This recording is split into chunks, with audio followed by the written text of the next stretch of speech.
things like this that you have to go to, people don't always recognize that. And there's going to be a lot of that along the way. So you're balancing a lot of different things. And you're also, there's a lot of what we call emotional labor attached to that.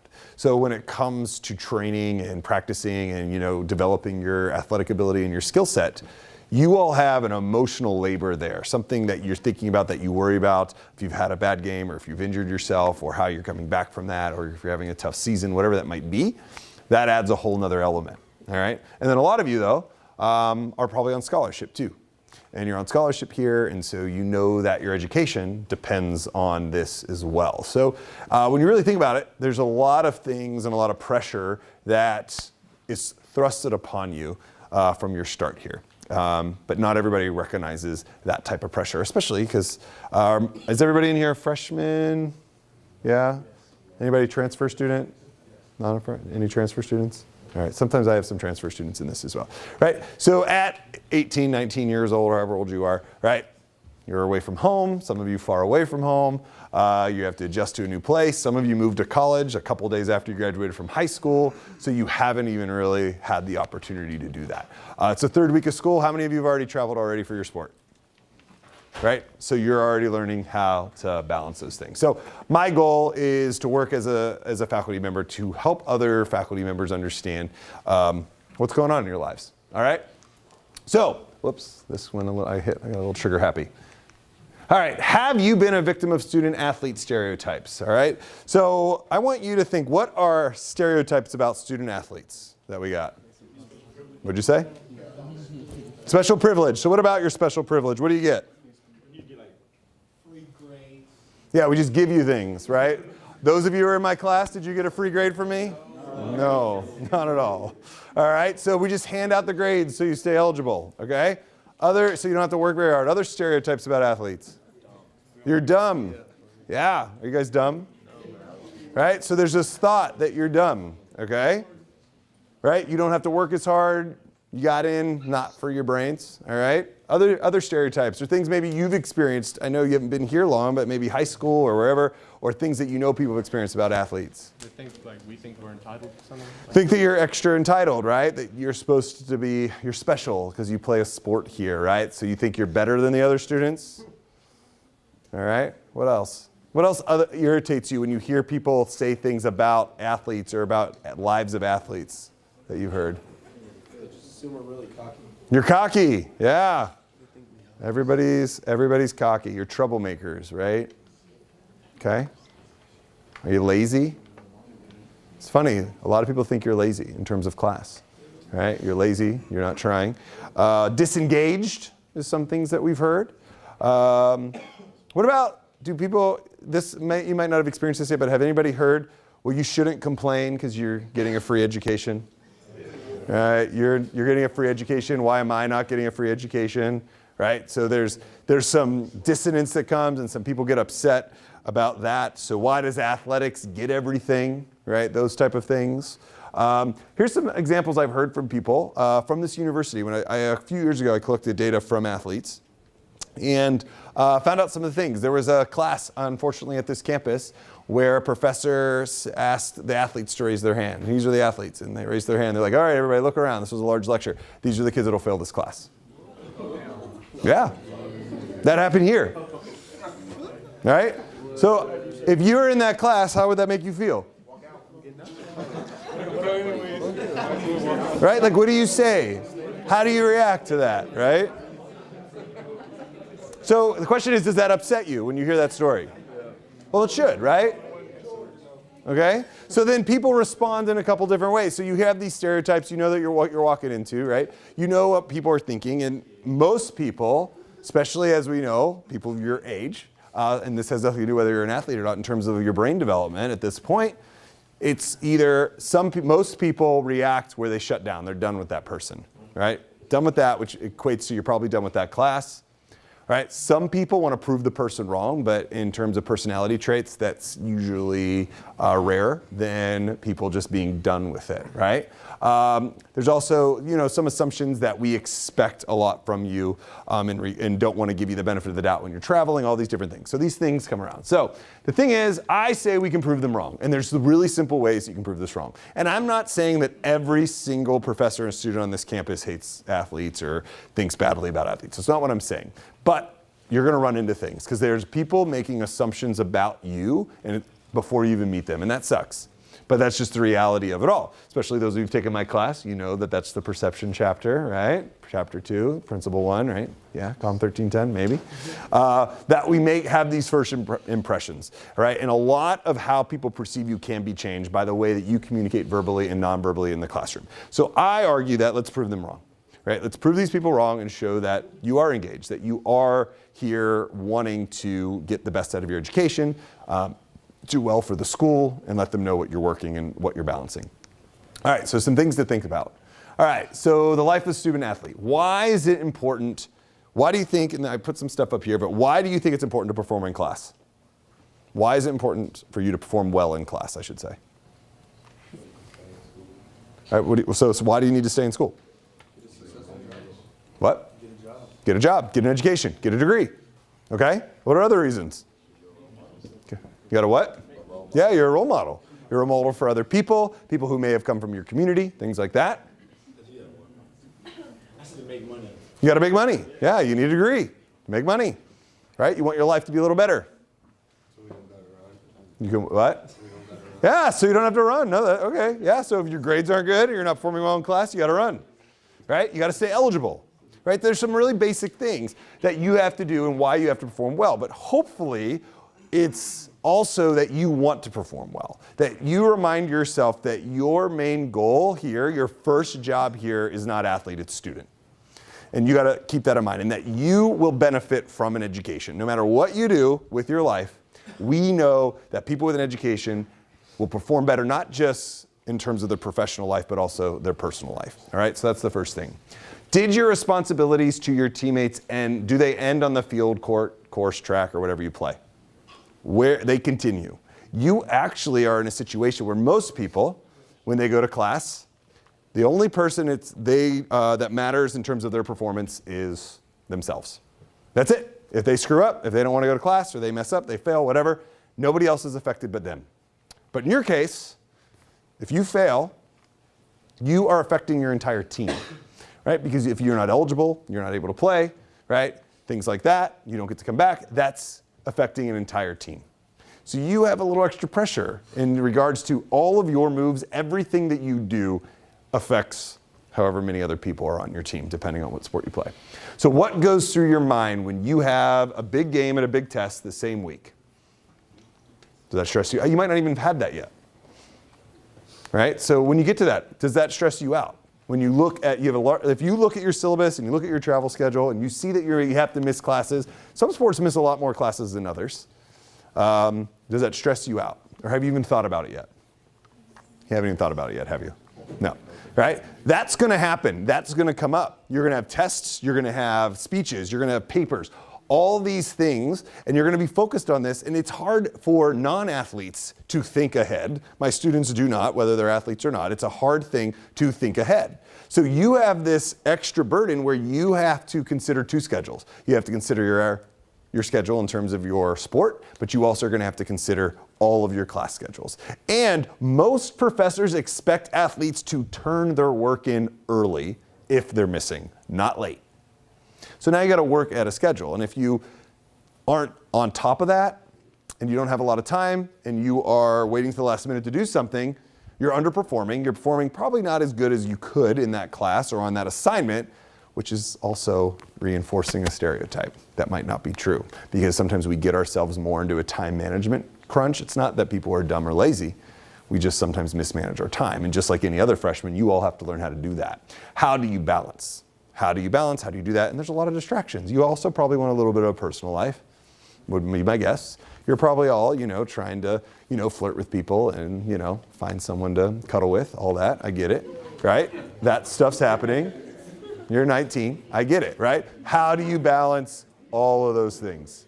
All right? How is test preparation similar to game day preparation? Have you ever thought of that? Think about the way you prep for a game. You work pretty hard, right? You study film, you study plays, you look at who's coming in, who you're competing against, you're learning these things. But then think about how you are prepping for an exam. And are you spending the same amount of effort and energy on your exams as you are in terms of your prep? And I know that for a lot of you in this room, just because I know how freshmen in general study, you're not. You're not. Right? And some of you learned quickly, some of you who took my class already, learned quickly that it takes more effort to study for the tests than you realize. Right? And that's going to happen with a lot of classes. And that's usually a shock to the system for people, not just athletes, but many people. So you need to think about, are you taking that time to prep for your tests and prep for your schoolwork as much as seriously as what you're doing for your sport?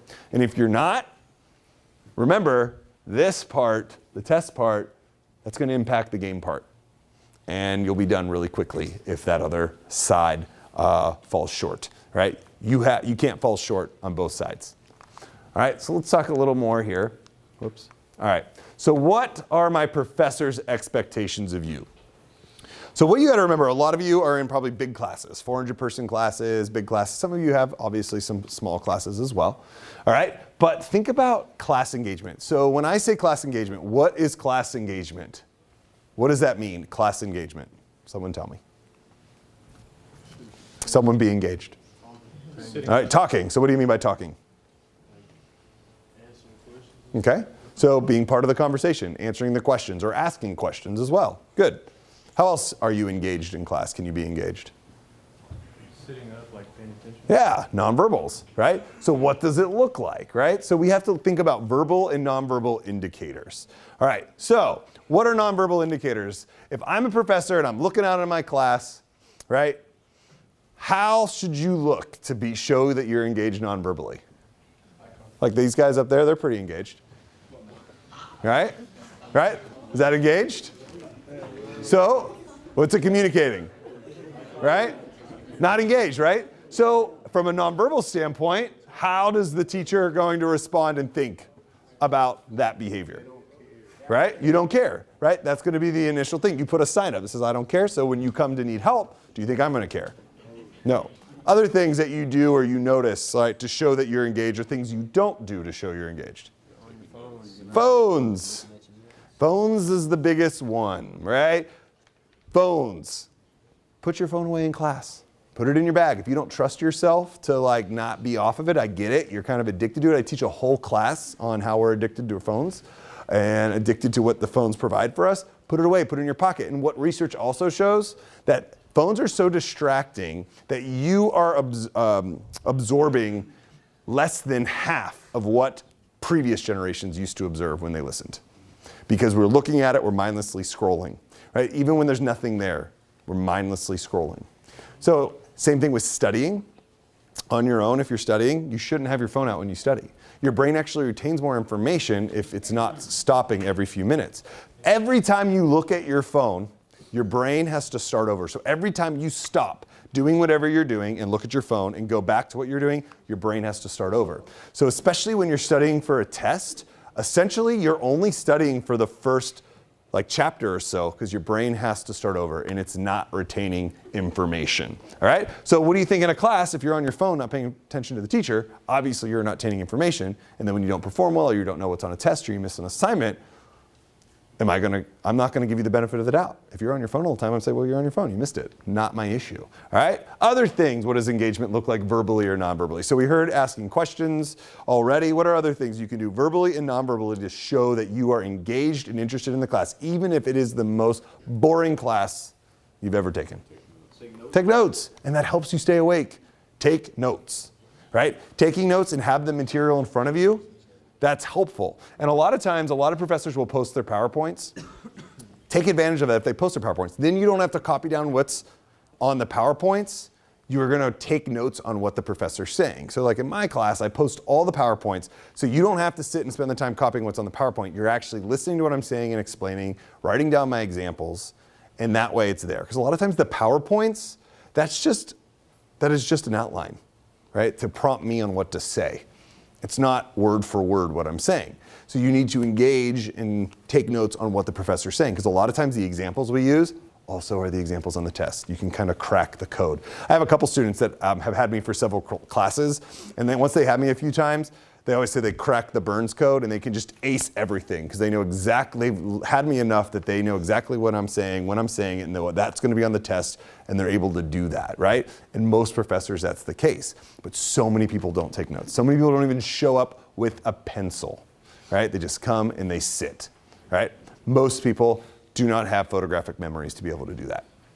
All right, so think about your etiquette. Think about how you're sitting. So if you're all slouched down and you're sitting there and your legs are all out and you're like that, right? That doesn't show that you're engaged. Are you sitting up? And you're actually, if you're sitting up, taking in more oxygen and leaning forward, your brain's gonna function better as well, right? And I get it, you're tired, you're sleepy, things are going on, you might not be getting a lot of sleep at night, all of that.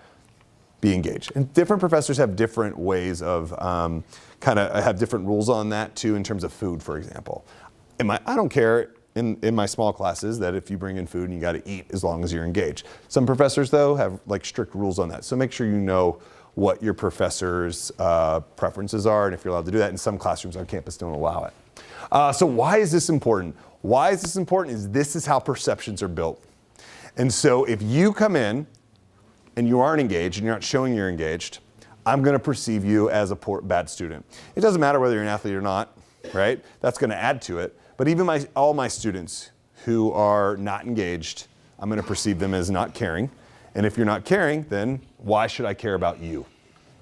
And that's just the reality of it. And you'll hear professors say things, well, I don't care if you're sleeping or this or that, I still get paid the same, right? So that's kind of the reality of it all. I get paid whether you fail my class or not. That's the reality of it. But if you're engaged and you're engaged in wanting to learn, and I see that you're wanting to learn, most professors on this campus will go above and beyond and move mountains for you to make sure that you're learning and you're getting the most out of your education. That's one of the best things about Texas State is that our roots we were a teacher's college first. So part of our mission and part of our value system is here are to have engaged professors who also are engaged in the teaching process, not just the research process. So there's a lot of really great professors here, a lot of great staff members that are willing to assist you. You just got to meet them halfway a little bit. So think about that. And will professors be able to pick me out of a 400-person lecture? Absolutely. I teach a 400-person lecture every single semester. And I can tell exactly who's engaged and who is not engaged. I can tell exactly who's on their phone and not on their phone. I know it. In my class, I mark you absent. So that's just, it's a communication course. So if you're on your phone, I don't even tell you, you get an email. You're marked absent for the day, right? And that's the thing, when I watch you, you're doing one of two things, right? You think you're hiding it down under your desk or it's in your legs and you're looking down, all right? So a couple things are happening. You're either on your phone or you're playing with your crotch or scratching your crotch. Either thing shouldn't be done in class, right? So if you got crotch issues, go to the health center. It's free. Get it checked out.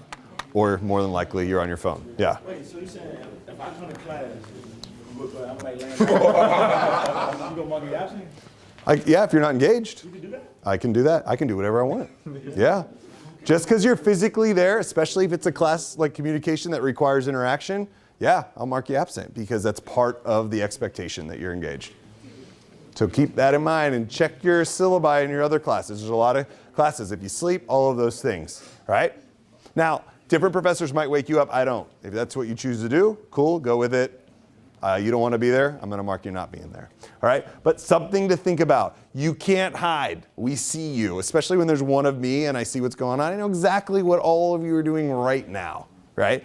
Whether you're engaged and what that's communicating to me. All right.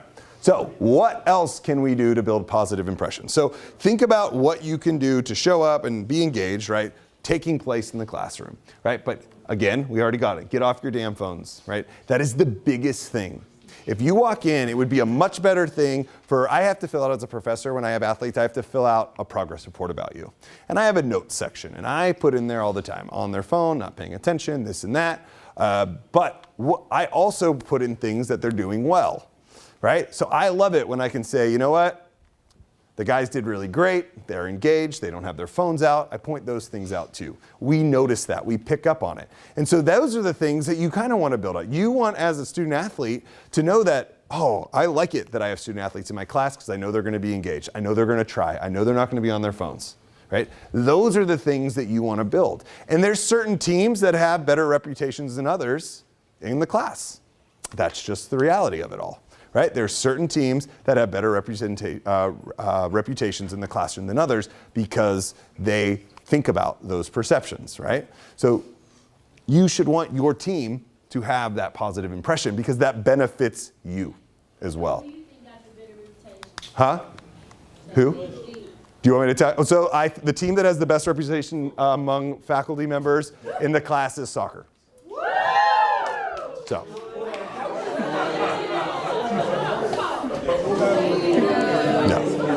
Yeah. I don't know who has the worst. There's not a collective. We're not going to get into that. But what I say is typically we are excited when we have soccer players because we know they're going to be engaged and doing well. Huh? I'm not saying we get upset, but that's typically what we see overall. Right? So you're all competitive. Now you can try to outbeat soccer. All right? There you go. All right, so let's get back to it. Come on. All right, we'll get back to it, okay?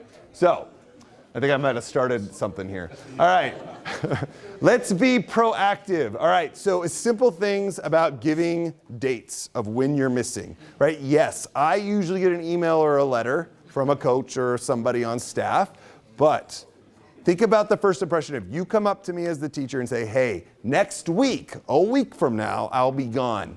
What can I do now to get ahead, or what's your expectations of me to stay ahead? That looks good. And maybe I don't have any. Maybe we're not doing much, right? So it's like, you know what? Just read ahead. You're good. Thank you for telling me. I remember that you seemed concerned about missing my class. So that's going to sit well. That's going to sit well with anybody. But it shouldn't be, hey, I'm not going to be here the next time. That's too late. You need to show us that ahead of time and see that you're thinking ahead of schedule. So if I have some type of homework or quiz or something planned, I'm going to be more likely to let you make it up in a different way, or have you do something, or not get as irritated that I have to have you make it up, or have you do it early, whatever these arrangements have to be. Because you also got to remember, as professors, we have really busy schedules too. So when you miss something and you have to do it outside of class, I have to find time for that as well, right? And fine, I'm here and I'll do that, but we got to remember, and sometimes we have busy schedules, so we got to figure out where we'll line up and do that. So be aware of that, especially during finals week. Those of you who are still in season during finals week, right? We leave and we just bolt out. That's just the reality. Like as soon as graduation hits, gone. I'm not checking my email till after the new year. So make sure that you are going forward and being active about that. So be proactive about those situations. Plan ahead to get your work done and completed early. That is much easier for the professor than having you do it late. Now, there are some situations that's just not realistic, all right? I know especially my spring sports, a lot of times, especially baseball and softball, they have long travel schedules, right? I realize it's just not gonna happen. So fine, we'll figure it out and you'll have it make it up for you when you get back. But remember, the professor's preference is always that you do it early, if possible. It's always do it early. Be on time to class. Don't show up late. Be on time. Don't leave early. Be engaged the whole time. The way you utilize your time is very telling. And when you roll in late, that's telling me that you weren't that concerned about getting here, especially when you roll in late and you act like you aren't concerned about it. Right? I get it. You might sleep in. But if you're coming late to my class, I want you to look upset, like I'm sorry, or look a little frazzled, right? That you're missing and you're late to class. When you roll in and you're walking all slow and you're eating your bagel, no. That's annoying, right? Show up and be on time, right? That's what we need. Come to class prepared. And this is for all students, but you can outperform your other classmates by actually reading. Reading before class, coming with your stuff done. And I get it, students don't read, but read, engage, take notes while you're reading so you can ask the questions if you didn't understand something, right? That shows that you care. Right? And that also changes the stereotype about athletes in terms of other students and what teachers are thinking. Be prepared. I love any student that's prepared, right? But all of you have even more reason to want to come prepared. And it actually, if you're prepared when you come to class, it makes it easier on you when you do have to travel. And when you do miss class, if you're already prepared, it's going to make it a lot easier for you to not get behind and not catch up. All right? Don't be afraid to ask for help. If you don't get it, just tell us. Come see us. I'm happy to help. Most people are happy to help. You just got to tell us. I can't read your mind. And if you're not engaged in class and you're not getting it, then I'm just going to think you don't care, right? So I'm not going to go to you, right? You got to come to us. Tell us. We're going to assume that you know what's going on until you tell us. It's a simple question. That's what it's there for. We have office hours, and if office hours don't work, shoot us an email, set up another time. We're happy to have people visit. Come engage in conversation. But if you don't understand something, just tell us. If you perform poorly, some of you in this room don't even know how to really study. And that is something I keep learning about a lot of people, is that high school did not teach you how to study for college. High school teaches you to pass a certain test, right? And I believe that high school has done a major disservice for all students, including you, right? And you come in to school where now it's not about this is black, this is white, yes or no, right or wrong answer. There's gray area, and you have to defend yourself and argue and be able to look at situations and pick out what's happening and analyze it, right? You didn't have to do that in high school. Now all of a sudden you do. Now there are still some classes here that are very black and white. There's right or wrong answers. With math, there's a right answer and a wrong answer, obviously. But things like communication, psychology, sociology, English, all these other type of classes don't have that right and wrong because it's based on how you articulate your argument and what you know, how you create an argument, how you use the vocabulary, how you look at situations and analyze it. You weren't prepared for that. So if you're somebody that doesn't know how to study, let us know. I work with students all the time to teach them how to study. And you would think that's something you should know by the time you get here, but I'm finding more and more, and that's not athletes, that's everybody. You don't really know how to study. And some of you waltzed through high school. It was easy. You didn't have to do much. It was easy. You knew exactly what to do. You cracked the code. And then you get here, and it's a little different expectations. Don't come to class hungry. I put that down there. And I already mentioned that some people are cool with you eating. But when you come to class hungry, you're not paying attention.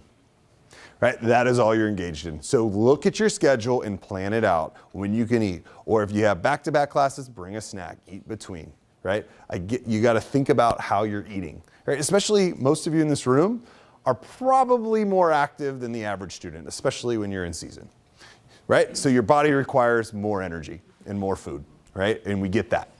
Right? So utilize that accordingly. Think about, right? Smuggle out the fruit from the dining hall so you have it in your bag and you can eat the banana or the apple in between class, whatever that might be. Something to get you through it, right? Know that about what's going on. Especially breakfast, right? Those morning classes, you got to get engaged, eat something, make sure it's there, put a granola bar in your bag or whatever you got to do, something that'll get you through that because that will help you stay focused in terms of your physical and mental capacity.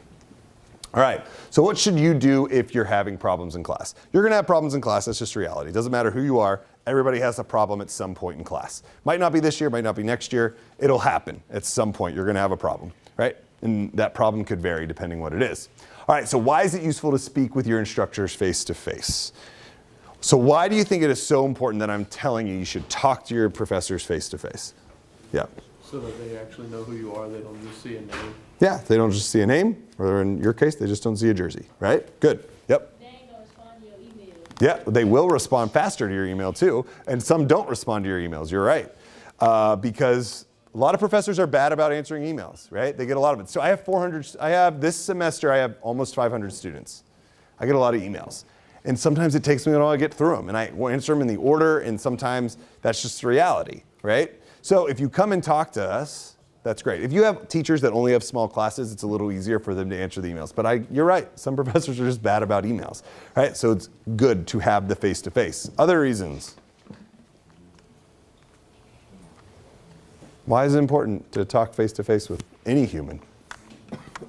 Yeah. It shows effort. Yeah, it shows effort. You care, right? You get to know them. We build a relationship, right?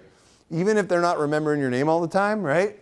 If they know your face, they have that conversation, just like any relationship, whether it's a teacher relationship, whether it's a friend relationship, your coach relationship, whatever it might be, face-to-face contact, I'm going to get to know you better. my perceptions will change. If I did have a bad first impression of you, it'll shift, it'll change, right? Because I will say this, every athlete I've worked with at Texas State has always been polite, they've been kind, right? And I have no problem. I've never had a problem with an athlete, ever, at Texas State, right? But I'm just lucky because I teach a field where it requires me to engage with students, right? Communication. I can't teach communication and not communicate with you, right? So I'm lucky in that case. But other situations, other classes, you might not have that same type of interaction. So make the effort, especially in your big classes. People who teach big classes love to have conversations with students, right? So even if you're sitting in class and they said something really interesting, you're like, oh, I never thought about that. Or if you didn't get it, after class, just say, when you said that, I thought about this. Is this an example of that? Or when you said that, I never thought about that. How do you do that? What is a minor? Like maybe you're a little interested, all right? These people like to nerd out all day, right? We are literally nerds for a living. We went to school for a decade, some more, to do what we do, to study the same thing. So if there's something there that you like or you're interested in, sure, ask us about it. Tell us, explain it to us. Maybe it reminded you of a situation. Maybe you need advice in that area. Come talk to us about it. Again, that face-to-face time is going to help me remember you, but also allow me to engage and keep you engaged and find ways to assist you as the semester goes on. How should I approach my professor and ask for an appointment? How do you think you should do that? How should you approach your professor? What do you say? What do you do? Have any of you approached a professor yet? What does it look like? What does it sound like? What'd you do? Tell them your name. All right, tell them your name. Introduce yourself. You go up, so-and-so, I'm this, right? And use what the title is, right? Some professors are a little less formal. Like I'm not very formal, but some, especially professors who are a little older than me, are typically more formal. So you'll say, hello, Dr. So-and-so, or hello, Mr. So-and-so, right? Figure that out. If they have a PhD after their name, call them doctor, right? If they have that degree, call them doctor. They've earned it, right? That's a way, you're being polite, you do that. If you're not sure, you can just always say Mr., right? Whatever you got to do. Or the safest word to use if you're not sure is always just say Professor so-and-so. Because it doesn't matter whether they have a PhD or not, they're still a professor. So you can say, hey, Professor XYZ, I'm so-and-so, introduce yourself, right? Approach them that way. Shake their hands, say hello. If you're in class early and you get there, chat with them a little bit. Ask them how their day was. What'd you do over the weekend? They're humans. You can engage in that small talk. It works. Get off your phone. Instead of sitting on your phone before class starts, have a conversation. And even when you are having conversation with other students in the classroom, that shows that you're not isolated, because sometimes we think athletes purposely isolate themselves and just hang out with their own kind, right? Engage with others in the room. Plus, there's some benefits to this that we're finding when athletes make friends with people who are not athletes. Some schools are experimenting with this, where they're seeing an increase in attendance at games. If you know the people who are playing the sport, you're more likely to go, right? So there's some other added benefit if you are engaging and creating relationships with not just your teacher, but also the people in your class. They're going to be more likely to want to support you on the field as well. All right, so what should I be prepared to discuss with my professor? So this is something you want to think about. Look at their office hours, obviously, show up there. That's a great time to get help, especially if you don't understand. But here's some things that I'm going to expect as a professor if you come to my classroom. I'm going to ask you about your note taking. Show me your notes. How are you taking notes? So if you're not taking notes, I'm going to be like, all right, well, red flag, not taking notes. Cool. All right, PowerPoint slides printed. Have you printed them? Do you have them available? And some professors don't put their PowerPoints up. I get that. But if they do, know that they do. Look at the tracks page. See what resources are up there. So I saw that you tried. Are you reading? I'm going to ask you that. Have you read? Right? I need to see that you read. Have you taken notes while you read? Because if you get there and you're like, I don't understand anything, and I'm like, have you read? No. Have you taken notes? No. Well, no wonder you don't understand anything. You're not doing anything. You're not engaged. So a little bit of effort goes a long way, and it's also a lot easier for me to help you if I see what you've accomplished or tried so far. If you've done nothing, then it's going to be, well, start there, start reading, start taking notes, when it could be something bigger than that. So show us that, bring that with you, bring us, right? If there's something in the book you don't understand, you highlight it, underline it, write the page number, say, all right, on here, this is what it says, I don't get it. You said this in class, could you explain that more? These things are going to trigger your memories. And that's what we're trying to do.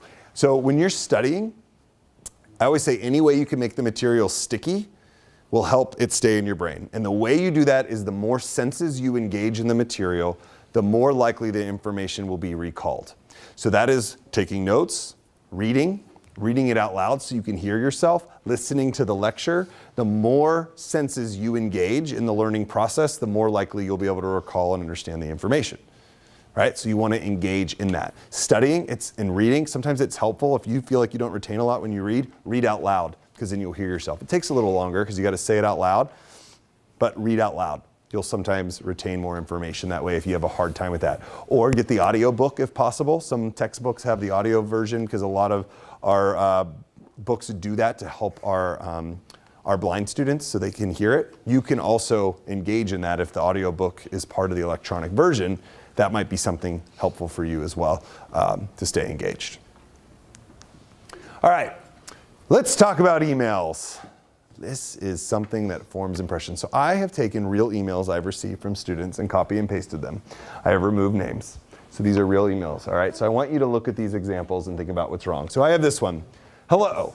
I have you for my Tuesday class. I wanted to ask you about the book info. I was going to drop the class and take it next, not spelled right, semester, but they told me it was best to stay in it now. So I wanted to know about the book because when I went to get it, all they gave me was the workbook and said they were out of the actual reading. One where, do you think I can purchase it?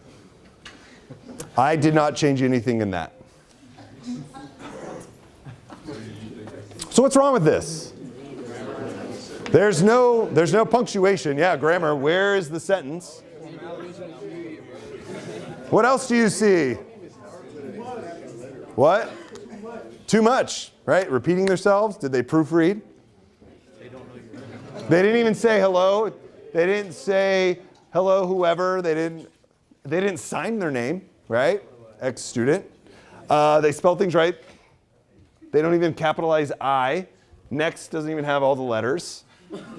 They don't even spell out the word you. So how do you think, if that, especially if this is my large class, what do you think my impression is of this human? They're dumb, right? Or lazy or something. That's ridiculous. And then that irritates me, right? So right away I'm irritated by your email, right? And I'm losing faith in the Republic, you know? I lost faith in the Republic, we're done.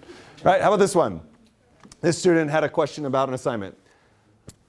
It really says id the final paper and everything for this speech due today. The email I have been going off of says the 7th. I'm sorry for asking this. It's just the accident I was in affected me more, probably your brain, I guess, more than I thought it would. And I was on strong medication, hopefully you're on the medication now, over the break and in the hospital for 2 days. So I'm really lost right now. If you could get back to me with that, it would be great. Thank you. Right? I feel bad when students are in accidents. I don't want that to happen. I'm going to work with you on that. But then when you get an email like this, the day before it's due, right? Or depending what time you send it, that's important. So a little punctuation goes a long way. So does a, hello, Dr. Burns, blah, blah, blah, blah, blah, blah, blah. This is what happened. All right? This one, this student came to class late and was told to send the instructor an email to set up a meeting about behavior. Here's your email, female. You told me in class to send you an email, so here it is. I demand extra credit for this. I don't know why they called me a female either, but I got this. So they had to come speak to me. Here's your email, female. You told me in class to send you an email, so here it is. I demand extra credit for this. Do you? So how do you think that meeting's going to go with us? And here, in the end, you have to remember the professor has the power. That's who has it in the end. No matter what, they have the power, right? And most professors don't want to have to, flex the power, right? But they will. And who demands anything? No, right? So ridiculous. And all they want, and then why'd you call me female? All right, how about this one? Professor, I spoke with you about this already and the fact that I couldn't even make it to the bathroom without going on myself. It's not that I didn't want to come to class. It was a matter of I could not physically make it to class 1. And 2, why would you want me to spread that to the rest of the class and then put them and you out for a week or so? This is ridiculous. How are we expected to be in class when it's not physically possible? Next time I'll come to class and puke on the floor and shit my pants. That will make you happy and keep me passing the class. See you in class. Right? He did say professor, right? So that's good. And the funny thing about this, about attendance, they hadn't been there in weeks, right? And if you have diarrhea for weeks, you got a problem, you should go to the hospital. But all this was what's going on. I need to talk to you about your attendance. You're not going to pass without this. And I was unaware, right? So if you're sick and you're not feeling well, and you send us an email, hey, I'm sick, this is what's going on, cool, right? But when it's radio silence and we don't know, there's not much we can do. So there's this line of how do you be proactive? How do you keep us informed? We will help you. That's what you got to remember. We will help you. You just have to tell us. When it's weeks later, there's nothing I can do. There's nothing I can do if it's weeks later. If you tell me up front, whether it's about your travel for your game or whether you are puking and shitting your pants, right? We will help you. We're not evil people, right? But think about the detail that you're providing, right? So some things to think about in terms of email, right? Think about what's appropriate. Sometimes we reveal maybe too much. We think we need to provide the details. Sometimes too much detail also hint to your lying, right? Because you've gone out of the way, you're trying to provide detail, right? So some people might think that. But what is necessary? What do we need to know, right? What are you going to tell us? So think about the type of content, what is appropriate, how you're going to address that. Think about a subject line. Provide a subject line. Tell us. You got to remember, we have a lot of students. So when you don't sign your name or you don't say what class you're in, then I don't know who you are, right? I don't know who, if you're like, my net ID is MB1363, that's what I see. I have no idea who that is, right? So I don't know by net ID. You got to give us some information, provide us a subject line. You can even make it the class or whatever it might be. It might be help COM 1310 or help history, whatever you're taking. Professor's title, always use your professor's title and name. Like I said before, if you don't know if they're Dr. Burns or Mr. Burns or whatever, say Professor Burns, right? Whatever that might be, just use the generic professor, right? Always start with that. Spell their name right also.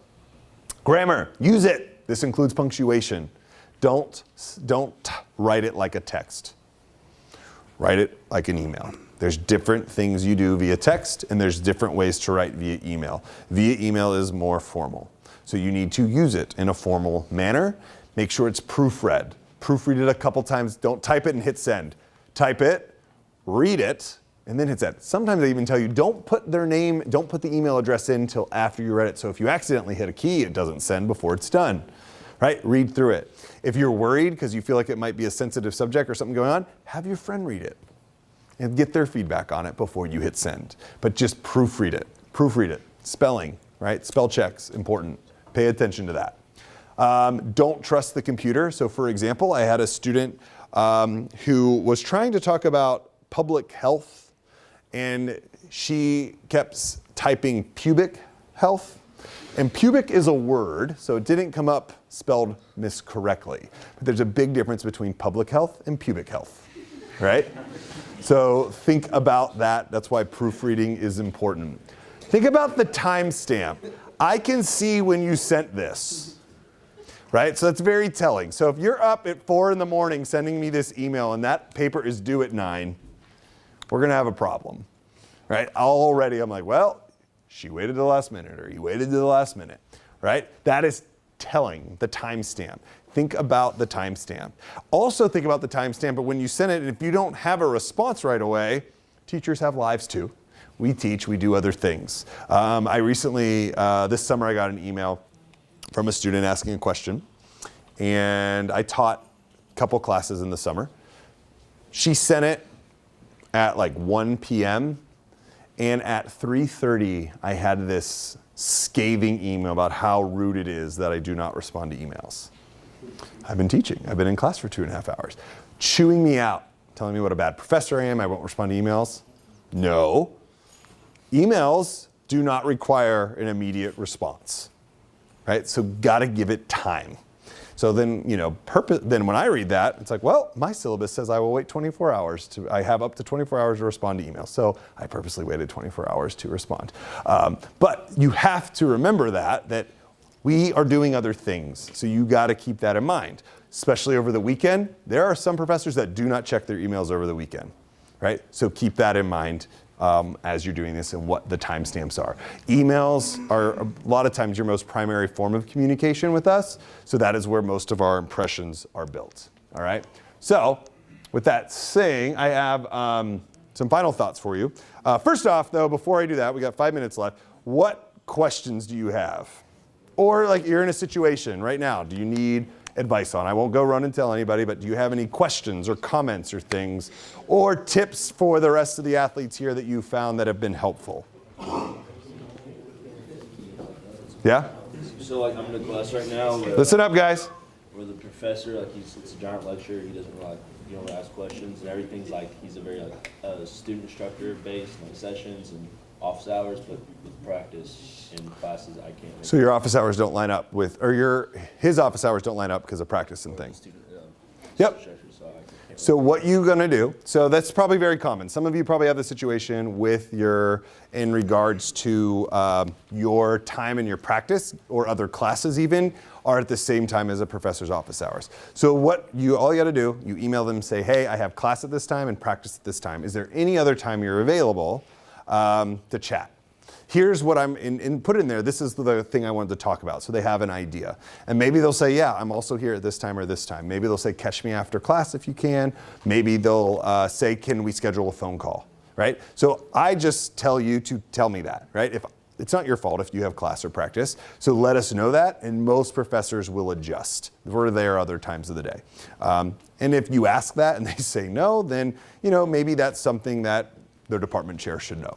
But especially if you're going and trying to make that effort. Or you could say, if you're not available, is there somebody else that I could talk to that could also help me with this? Because sometimes there's other lab instructors or other TAs that they might line up. And if you're in the same class, that's helpful. Does that make sense? That's a good question. Other questions or issues or things you run into? No? All right, so here's what I want you to think about. All right, in regards to this, some final thoughts. The biggest takeaway for this is just you gotta look engaged. And the thing is, if you're looking engaged, you're gonna be more engaged and you're going to perform better. That's really what it comes down to. And there's a lot of ways to do that. And a lot of the things I talked about tonight, that wasn't just for athletes. That was for all students, all right? So remember that. You just have a different level of burden that other students don't have. So we have higher expectations for you. Is that fair? Maybe not. But it's the reality. It's the reality that we're working with. So if you are aware of that reality and aware of these possible stereotypes, aware of these other hurdles that you have to step over in regards to being an athlete, if that's in the back of your head, you're going to be able to outperform and prove those people wrong, as I stated earlier. Another thing is, I'm going to let you know, I should have put my email address up there and I didn't. My email address is just mburns@txstate.edu, like Michael Burns, M-B-U-R-N-S. I'm happy to help you out, whether you're in my class or not. So you can shoot me an email, you can stop by my office. Like I said, I literally live on campus. So whether you're in my class or not, whether you will have me or never have me, come talk to me. Or if you're having a problem with the professor, maybe I can help you with that and help navigate that for you. I'm happy to do that. I know you have a lot of resources over here with your teams in the academic center for the athletes and things, and they do a great job. But maybe there's things going on or questions you might have that are better suited for a professor, or maybe there's something you would rather talk in private about with someone that is maybe not as associated as closely with your sports. And the same thing goes with personal stuff, not just academic stuff. There's a lot of us here that are available to help. So my office is in Lampasas, up by Old Main. If you ever want to find me, it's right up front. I'm literally in a fishbowl. I look like a zoo exhibit. I'm one of those giant windows by the Vaquero statue. You can see me if I'm in there. So stop by, say hi. I'm happy to help. I try to get to as many different sporting events as I can. So hopefully I'll see y'all, those of you at least are in season this semester, I will see you at the game. So go Bobcats. Thanks, guys.